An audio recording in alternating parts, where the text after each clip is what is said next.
Treasure Island by Robert Louis Stevenson. Part 2. The Sea Cook. Chapter 7. I Go to Bristol. It was longer than the Squire imagined ere we were ready for the sea, and none of our first plans, not even Dr. Livesey's, of keeping me beside him, could be carried out as we intended.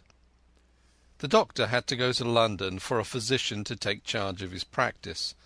The Squire was hard at work at Bristol, and I lived on at the Hall under the charge of old Redruth, the gamekeeper, almost a prisoner, but full of sea dreams and the most charming anticipations of strange islands and adventures. I brooded by the hour together over the map, all the details of which I well remembered. Sitting by the fire in the housekeeper's room, I approached that island in my fancy from every possible direction. I explored every acre of its surface.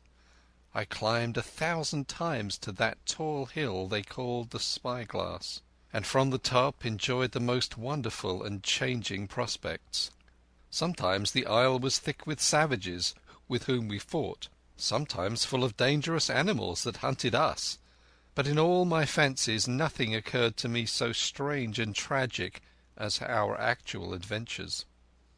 So the weeks passed on till one fine day there came a letter addressed to Dr. Livesey, with this addition: to be opened in the case of his absence by Tom Redruth or young Hawkins. Obeying this order we found, or rather I found, for the gamekeeper was a poor hand at reading anything but print, the following important news. Old Anchor Inn, Bristol, March 1, 17... Dear Livesey, as I do not know whether you are at the Hall or still in London, I send this in double to both places. The ship is bought and fitted. She lies at anchor, ready for sea. You never imagined a sweeter schooner. A child might sail her. 200 tons. Name Hispaniola. I got her through my friend Blandley, who has proved himself throughout the most surprising trump. The admirable fellow literally slaved in my interest, and so, I may say, did everyone in Bristol as soon as they got wind of the port we sailed for. Treasure, I mean. Redruth, said I, interrupting the letter. Dr. Livesey will not like that. The Squire has been talking after all. Well, who's the better right? Growled the gamekeeper. A pretty rum go if Squire ain't to talk for Dr. Livesey, I should think. At that I gave up all attempt at commentary and read straight on. Blandley himself found the Hispaniola, and by the most admirable management got her for the merest trifle. There is a class of men in Bristol monstrously prejudiced against Blandley. They go the length of declaring that this honest creature would do anything for money, that the Hispaniola belonged to him, and that he sold it to me absurdly high. The most transparent calumnies. None of them dare, however, to deny the merits of the ship. So far there was not a hitch. The workpeople, to be sure, riggers and what not, were most annoyingly slow, but time cured that. It was the crew that troubled me. I wished to round up a score of men, in case of navies, buccaneers, or the odious French, and I had the worry of the deuce itself to find so much as half a dozen, till the most remarkable stroke of fortune brought me the very man that I required. I was standing on the dock when, by the merest accident, I fell into talk with him. I found he was an old sailor, kept a public house, knew all the seafaring men in Bristol, had lost his health ashore, and wanted a good berth as cook to get to sea again. He had hobbled down there that morning, he said, to get a smell of the salt. I was monstrously touched, so would you have been, and out of pure pity I engaged him on the spot to be ship's cook. Long John Silver he is called, and has lost a leg, but that I regarded as a recommendation, since he lost it in his country's service under the immortal Hawke. He has no pension, Livesey. Imagine the abominable age we live in. Well, sir, I thought I had only found a cook, but it was a crew I had discovered. Between Silver and myself we got together in a few days a company of the toughest old salts imaginable, not pretty to look at, but fellows, by their faces, of the most indomitable spirit. I declare we could fight a frigate. Long John even got rid of 2 out of the 6 or 7 I had already engaged. He showed me in a moment that they were of just the sort of freshwater swabs we had to fear in an adventure of importance. I am in the most magnificent health and spirits, eating like a bull, sleeping like a tree, yet I shall not enjoy a moment till I hear my old tarpaulins tramping around the capstan. Seaward ho! Hang the treasure! It's the glory of the sea that has turned my head. So now, Livesey, come post. Do not lose an hour, if you respect me. Let young Hawkins go at once to see his mother with Redruth for a guard, and then both come full speed to Bristol. John Trelawney. P.S. I did not tell you that Blandley, who, by the way, is to send a consort after us if we don't turn up by the end of August, had found an admirable fellow for sailing master, a stiff man, which I regret, but in all other respects a treasure. Long John Silver unearthed a very competent man for a mate, a man called Arrow.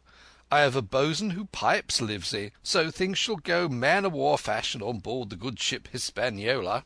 I forgot to tell you that Silver is a man of substance.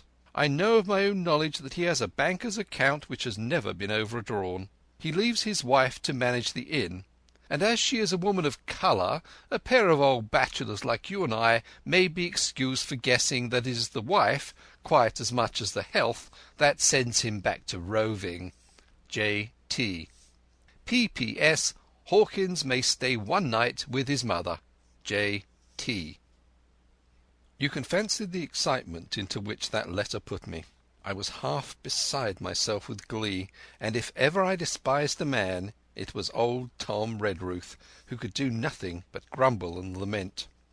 Any of the under gamekeepers would gladly have changed places with him, but such was not the Squire's pleasure, and the Squire's pleasure was like law among them all. Nobody but old Redruth would have dared so much as even to grumble. The next morning he and I set out on foot for the Admiral Benbow, and there I found my mother in good health and spirits. The captain, who had so long been the cause of so much discomfort, was gone where the wicked cease from troubling.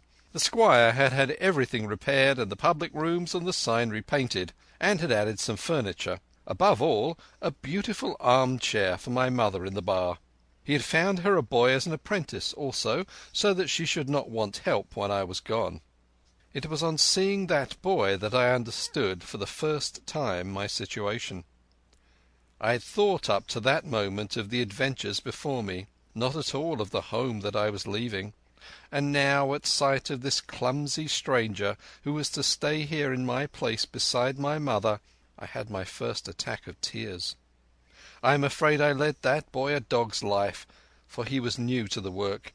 I had 100 opportunities for setting him right and putting him down, and I was not slow to profit by them. The night passed, and the next day, after dinner, Redruth and I were afoot again and on the road. I said good-bye to my mother and the cove where I had lived since I was born, and the dear old Admiral Benbow, since he was repainted, not longer quite so dear. One of my thoughts was of the captain, who had so often strode along the beach with his cocked hat, his sabre-cut cheek, and his old brass telescope. Next moment we had turned the corner, and my home was out of sight.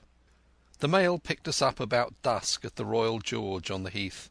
I was wedged in between Redruth and a stout old gentleman, and in spite of the swift motion and the cold night air, I must have dozed a great deal from the very first, and then slept like a log, up hill and down dale, through stage after stage. But when I was awakened at last, it was by a punch in the ribs, and I opened my eyes to find that we were standing still before a large building in a city street, and that the day had already broken a long time. "Where are we?" I asked. "Bristol," said Tom. "Get down." Mr. Trelawney had taken up his residence at an inn far down the docks to superintend the work upon the schooner. Thither we had now to walk, and our way, to my great delight, lay upon the quays and beside the great multitude of ships of all sizes and rigs and nations. In one sailors were singing at their work. In another there were men aloft, high over my head, hanging to threads that seemed no thicker than a spider's. Though I had lived by the shore all my life, I seemed never to have been near the sea till then. The smell of tar and salt was something new. I saw the most wonderful figureheads that had all been far over the ocean. I saw besides many old sailors with rings in their ears and whiskers curled in ringlets and tarry pigtails and their swaggering clumsy sea walk. And if I had seen as many kings or archbishops, I could not have been more delighted. And I was going to sea myself, to sea in a schooner, and a piping boatswain, and pig-tailed singing seamen, to sea, bound for an unknown island, and to seek for buried treasure. While I was still in this delightful dream, we came suddenly in front of a large inn, and met Squire Trelawney, all dressed out like a sea officer, in stout blue cloth, coming out of the door with a smile on his face and a capital imitation of a sailor's walk. "Here you are!" he cried. "And the doctor came last night from London. Bravo! The ship's company complete." "Oh, sir," cried I, "when do we sail?"